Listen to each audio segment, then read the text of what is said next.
Tell me about your relationship to the church growing up.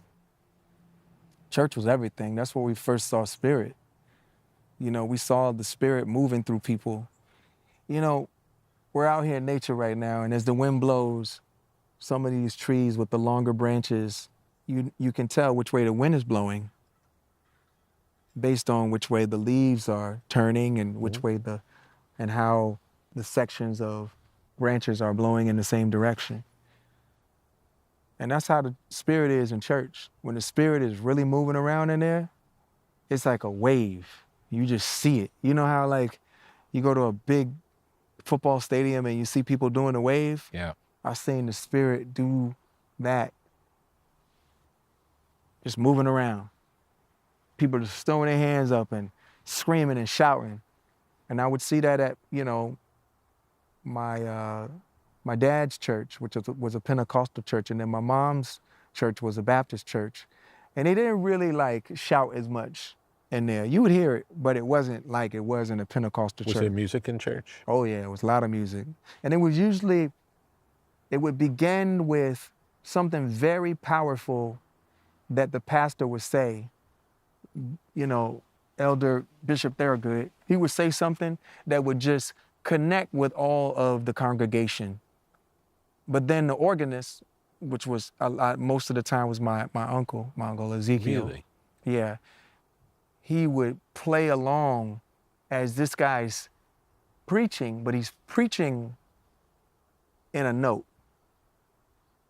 Think Future with auto-tune. Yeah. Right? Yeah.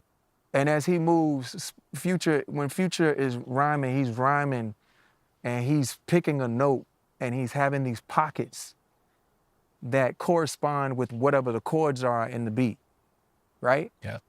That's what they would do in church. Yeah. They would hit, you know, that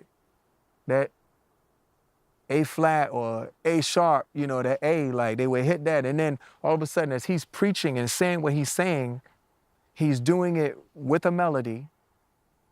And then all of a sudden, as he's making his next point, the organist would modulate up to a half step. And it would be like, and they would continue to do it, up another step. And you're just feeling this welling feeling that's in there. And man, at a certain point, it just would explode. The pressure, like a pipe, it would explode. And all of a sudden they go to a cut time beat. And literally you seeing people shouting and you seeing people run up and down the aisles and you just seeing waves and waves of wafts of the Spirit, just people just moving. And I grew up in that. Wow. And from the pastor and the organist, none of that was rehearsed. Zero. That was a moment in time. Where they just connected to the Spirit. All improvisation, feeling the moment. Period. Amazing. Period. Amazing. And I would even venture to say, now that you just said what you said, I would say that was my first. That was the first time I ever encountered urgency live. You could literally, if you could cut the air, you could cut a block of the energy out in that room, and if one could consume it, you don't understand what you would feel. Yeah. Nobody wasn't paying attention. Everybody was engaged. In it. Everybody. Yeah. You could feel it. Yeah. That's amazing. You could feel it. But that still happens today. You know, at my uncle's church, Faith World Ministries, you know, that still happens today. I mean, when he preaches, he went from being an organist and piano player, which he still is, to now being a pastor of his own ministry and congregation. And you go there, you sit, and you feel, it's right off of Azalea, I want to say it was Azalea in Norfolk, Virginia. It's either Azalea Gardens, Azalea Boulevard.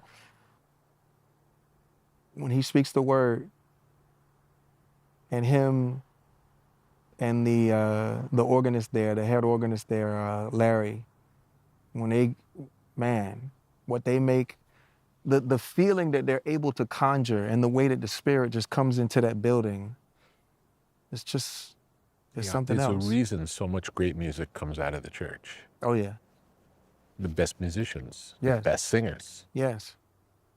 And I think what conditions them is the spirit, access to the spirit. Yeah, And for me, to be clear, yeah, when I talked about the all that is, all that is, all that ever was, all that ever will be, you know, the Alpha and the Omega, you know, the matrix itself, existence. To me, the spirit is the energy of all that, everything that exists. It's the spirit. It's the kinetic side of, it's all that, what makes it happen? what makes everything happen is Creation. the energy, yeah. Yeah.